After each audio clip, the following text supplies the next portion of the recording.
100%. It's fun working with them too. It's really cool. I like this hype factor of being able to raise money more than just, here's $100, let's go play some games. Anything to involve the audience more, because on a 3-minute delay, it's a difficult thing to do.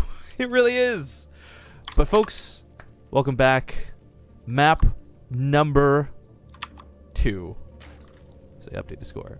Spawning the top left side of the map.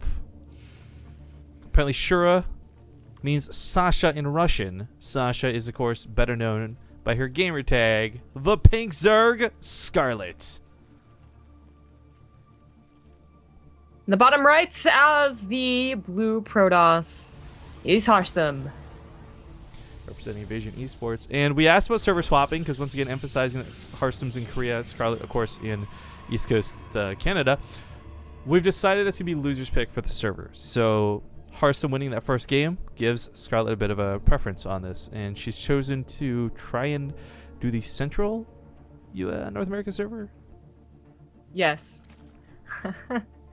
Yes. The Central America server on Prion Terraces, not taking, or yes, taking the central base. I guess it depends on what you consider the central base. Yeah. The punnery is too real, but gold bases aplenty on this map. If you guys are new to Legacy of the Void, gold base, gold base, gold base, gold base, they're all over the place. And for a Zerg player in the past, HOTS specifically, it was kind of gross and amazing watching this. Or some spamming. MATCHERINO coupon code again.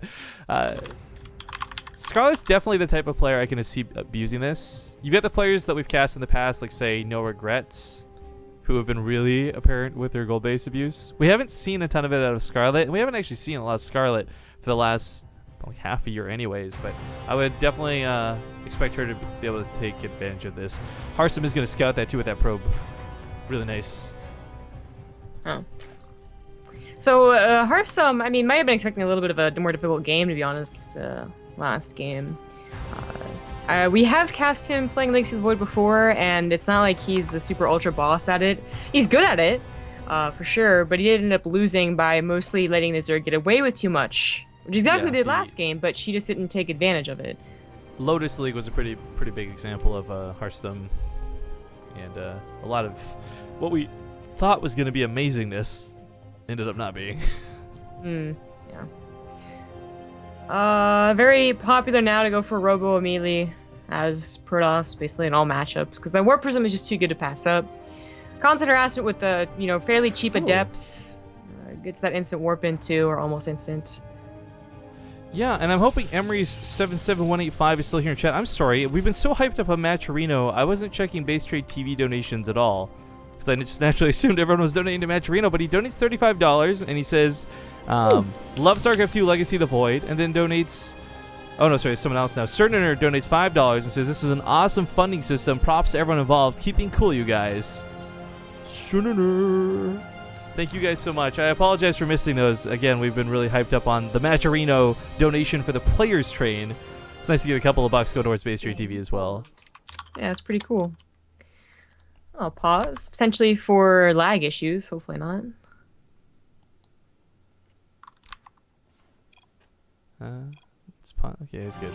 Small hiccup, I guess, nothing too crazy.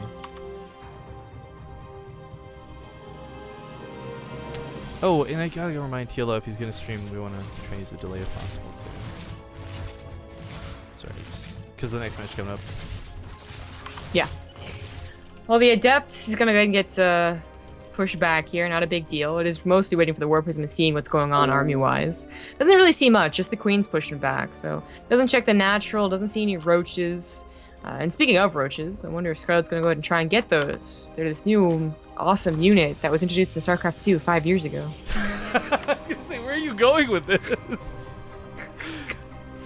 Roaches, and more specifically what they evolve into now, Ravagers, proven to be really awesome. There's a lot of early Roach Ravager pushes that have just been really shutting a lot of players down. It almost looks like it's too easy sometimes, but not going to be the case here. And Harstem going to come here with a Warp Prism towards the natural base. Oddly enough, there's not going to be a lot to kill over there, though. This was technically her third. This Warp Prism... Oh, go ahead. I was going to say a quick thank you to Kralzona, or Kralhonza for the 6-month resub. There you go. I was gonna say the Warp Prism doesn't really have to do too much instantly, you know? It's not the type that has a snowball. Because Harstem's not pulling with a 2-base all in or anything like that. He's getting his third right now. It could just be a presence that is known. And it's still hella scary. You know that could warp in 4 Adepts and 4 more Adepts, or even Dark Templars if the game goes on long enough. And there's not much you can do about it unless you get lucky with Queens and Hydras, or you actually bother getting a Spire. Creep spread, as expected out of Scarlett, looking pretty dandy coming in the middle of the map. StarCraft 2 goes from like the most intense music of all time to like 10 seconds of silence. Soundtrack people, please, why? Just to troll you. Oh, hey, I spoke of a Spire, but I honestly didn't expect to see one. I mean, okay, so Mutalisks are really cool. There's a lot of aspects where I think their mobility is a lot better than their harass option. Just like, again, being able to respond or go to type thing. 2 Immortals out of Harstem, by the way. This is no longer full of Adepts. Kind of interesting. This is building killing material, by the way. So it's not just that you can warp in a couple Zealots here and there. He might actually kill, say, the Spawning Pool or the Hydralisk Den. You know, really high priority targets.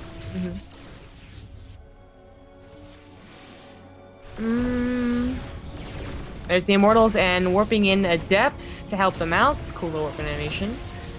They can bust through Queens alright. They really are better at busting through buildings. Picks them up. Oops. Yeah, he immediately triggered the shield there, too. It's worth noting that was not an auto-cast thing. I'm curious on what Panic was. I guess he just saw a lot of Hydras and said, nope, nope, nope, nope. Yeah.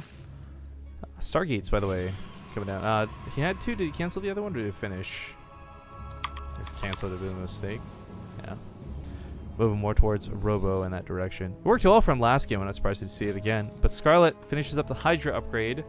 She might stick with Hydra Ling, and for time, that's okay, but I really hope that it's going to be a Lurker Den. It plays such a hugely impactful role having Lurkers out. Yeah, it's very helpful, especially comboed with the Mutas. I mean, this is something they did in Brood War, right? And while the game itself was drastically different, the units themselves felt different, you know, played differently.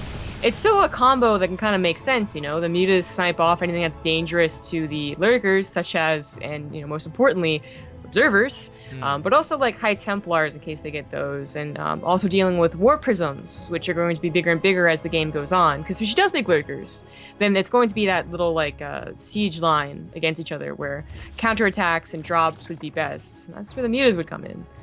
That's kind of interesting. The Lings for circumventing the middle of the map or scouting would be they go hide in the top with the Hydras.